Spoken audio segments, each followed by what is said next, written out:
Okay, hello everyone. Welcome back to the Sverolina channel. The S stands for several things, but you may call me Sovereign.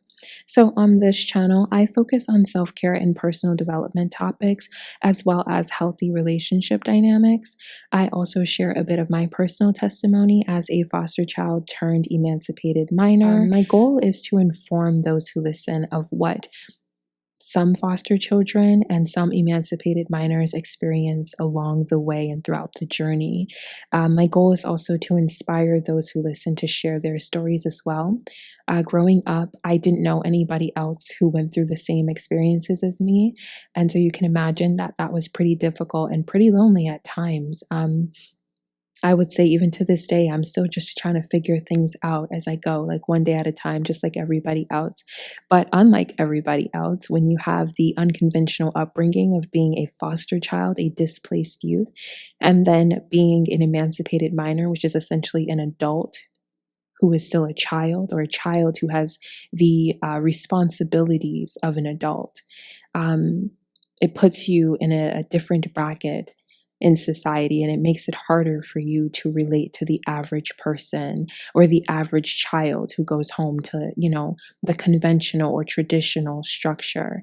It changes a lot of things, like the way that you interact with people, even just simply explaining who you are and where you come from. A lot of people, I think, don't even understand the luxury or the privilege they have of knowing where they come from, knowing who they come from, and actually having images or memories to take you back to those places. Oftentimes, displaced youth have to pack whatever they can fit in their hands or their bags, and that is all they carry with them as they go from house to house and try to make a home.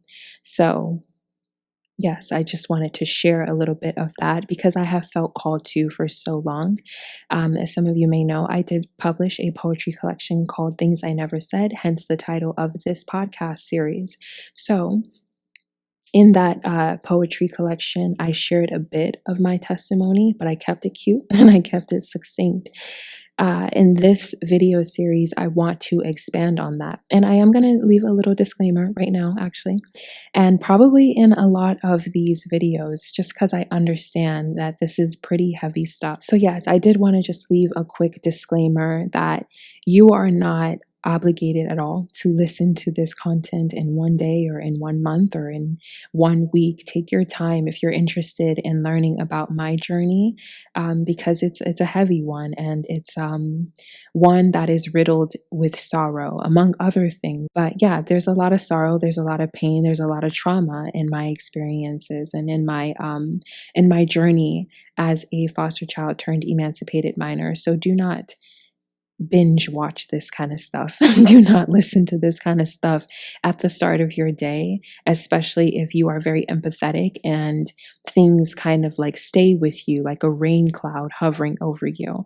I do not want to be the source of your sorrows in your life. Okay, I am sharing this testimony because I have felt led to for so long, and I believe that I overcame and I survived for a reason. I'm not sure why, honestly, but I'm really grateful. And I'm excited to see who I become now that I'm on the other side of a really traumatic upbringing. But I have so much healing to do. And I think part of the reason I even feel led to share my testimony is because I really want to heal. I don't want to carry, the heaviness of what I experienced all throughout my 20s. I want to enjoy being in my early 20s, being in my mid 20s and my late 20s and the rest of my life without the heaviness of what I cannot change and what I held back for so long. So, in short, these are the things that I never said. Alrighty, so the poem that I'm going to read right now is on page 6 in my book. If you have the Kindle or the digital version, I'm not really sure that it's on the same page, but it is titled The Introduction. Okay? Alrighty, so now that you have had a few seconds to turn to the page, yes indeed, I'm going to get started with the introduction poem. Reader, I give you the things I never said. I give you my experiences as well as what I have gained from them. I give you a collection of stories meant to tell a single story and to make you think. For the events I've chosen to share have ripened the perspective I offer you today. May this reflection of my childhood be enlightening. May it warm your spirit. As you navigate the space that you are in, I hope that my words move you. May they inspire your heart to grow, to create, to establish, to dream, to blossom, to love, to heal, and all the while do it gloriously. May you bend, break, and bloom just as you possess the power to, just as you'll see me do in this collection. I give you the evolution of me so far. I give you my journey. I give you the things I picked up along the way. The introduction. Woohoo! Yes! You gotta do a little poetry snap, for good luck. Okay. So, yes, as I said, I give you the pieces of my journey so far, and especially the wisdom that I picked up along the way. I thought, what best way to heal or overcome my traumatic upbringing than to at least try to extract the good from it and what I learned from it and try to pass it on to other people who are interested or in the same position that I was in. Because when I was a child, when I was in foster care and even after foster care, I did not have anybody who I could turn to or ask questions about this journey, and just being in such an unconventional position in society at such a young age. I did not know how to explain the way that I felt, and oftentimes I was just really scared too. I knew that if I shared what was happening in my home, then I risked my younger siblings being exposed to foster care just as I was. And so I carried a lot of that burden or that responsibility to keep quiet and to just deal with everything I was exposed to. And of course, while I think that my silence kept my family, my biological family, together for quite a while, I do think that ultimately it did far more damage to me.